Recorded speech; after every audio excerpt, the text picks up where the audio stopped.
সুধী দর্শক মণ্ডলী, আজ আপনারা দেখবেন কৃষি সম্প্রসারণ অধিদপ্তর যশোর সদরের সহযোগিতায় কৃষক হযরত আলীর বাড়ির আঙ্গিনায় স্থাপিত ভার্মি কম্পোস্ট উৎপাদন প্রদর্শনী।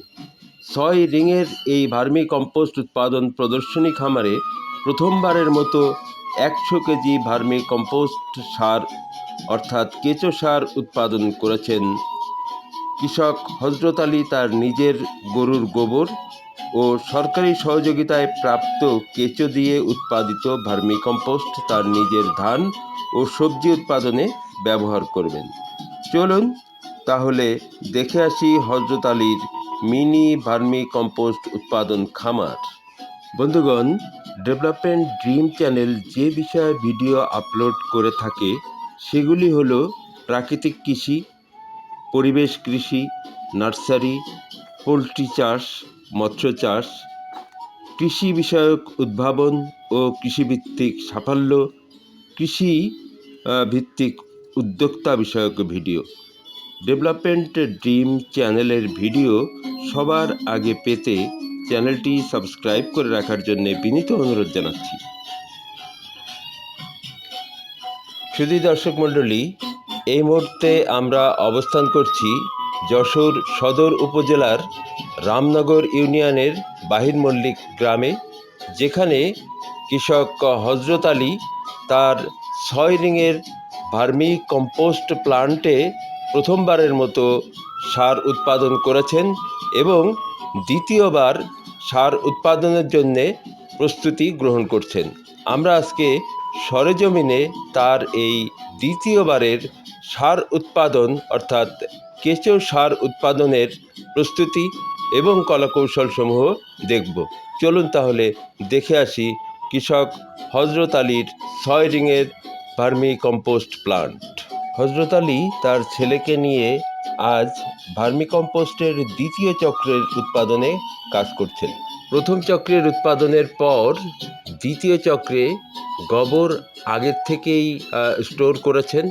সেই গোবর আগেই বাতাসে শুকিয়ে নিয়েছেন, কিছুটা অ্যামোনিয়া ফ্রি করার জন্যে বাতাসে রেখে দিয়েছেন। এখন সেই গোবর তারা তাদের ৬টি রিংয়ে এই গোবরগুলি সংযোজন করবেন। চলুন দেখি ধারাবাহিকভাবে এই গোবর সংযোজন সহ আর কি কি কাজ সম্পন্ন করছে আজকের এই সেকেন্ড উৎপাদন চক্রে। এখানে দেখা যাচ্ছে কলা গাছ টুকরো টুকরো করে কেটে নিয়েছেন। এই টুকরো টুকরো কলা গাছ ভার্মি কম্পোস্টের রিংয়ের মধ্যে স্থাপন করবেন। ধারাবাহিকভাবে গোবর এবং এই কলা গাছ হবে কেঁচোর খাদ্য। পর্যায়ক্রমে এই গোবর এবং কলা গাছ খেয়ে কেঁচো যে মল ত্যাগ করবে সেটাই আসলে হবে ভার্মি কম্পোস্ট অর্থাৎ কেঁচো সার। প্রথমে রিংয়ের মধ্যে গোবর দিয়েছেন, এরপর দেখুন এখানে কলা গাছগুলো দিলেন, এরপরে আবারও গোবর দেওয়া হবে। প্রথম চক্রের উৎপাদনে সার এবং কেঁচো আলাদা করা হয়েছে।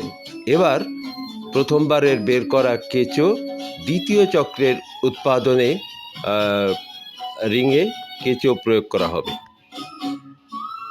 কেঁচোগুলি সার থেকে বের করে আগের থেকেই রেখে দেওয়া হয়েছে। এই কেঁচোগুলি এখন ভার্মি কম্পোস্ট রিংয়ের মধ্যে দেওয়া হবে এবং ভার্মি কম্পোস্ট রিংয়ের মধ্যে দেওয়ার পর এখান থেকে ১ থেকে ১.৫ মাস পর এই রিংয়েই পরিপূর্ণ ভার্মি কম্পোস্ট উৎপাদন হবে। বৃহত্তর যশোর কৃষি সম্প্রসারণ কৃষিতে যথেষ্ট এগিয়েছে, যেমন মৎস্য চাষ, সবজি চাষ, ফুলের চাষ যথেষ্ট অগ্রগতি লাভ করেছে। কিন্তু এই অঞ্চলের মানুষের অন্যতম প্রবণতা রাসায়নিক সার ব্যবহার করা। রাসায়নিক সার ব্যবহারের মাধ্যমে এ অঞ্চলের মানুষ ফসল উৎপাদনে অভ্যস্ত হয়ে গিয়েছে।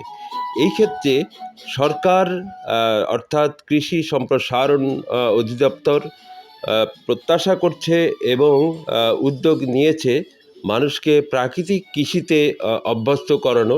তারই ধারাবাহিকতায় হযরত আলীর বাড়িতে ভার্মি কম্পোস্ট উৎপাদন প্রদর্শনী খামার স্থাপন করেছেন। এই স্থাপিত প্রদর্শনী খামার দেখে অনেকেই উদ্বুদ্ধ হবেন এবং রাসায়নিক সার প্রয়োগের মাত্রা কমিয়ে আসবে এবং প্রাকৃতিক সার অর্থাৎ জৈব সার ব্যবহারে উদ্বুদ্ধ হবেন। আজকে হযরত আলী যে কম্পোস্ট সার, কেঁচো সার উৎপাদন করেছেন, সেই সার তিনি তার জমিতে প্রয়োগ করবেন। আমি জিজ্ঞাসা করেছিলাম এই সার তিনি বিক্রি করবেন কিনা। না, প্রথমবারের উৎপাদনের সম্পূর্ণ 100 কেজি সারই তিনি তার ধানের জমিতে এবং সবজির জমিতে প্রয়োগ করবেন।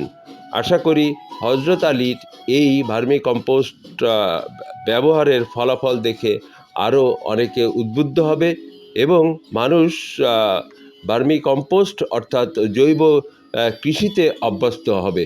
সরকারের যে প্রত্যাশা, মাটির গুণগত মান ফিরে আসুক, মাটির প্রাণ ফিরে আসুক, মাটিতে 5% জৈব উপাদান পুনরুদ্ধার হোক, এটাই প্রত্যাশা করা হচ্ছে।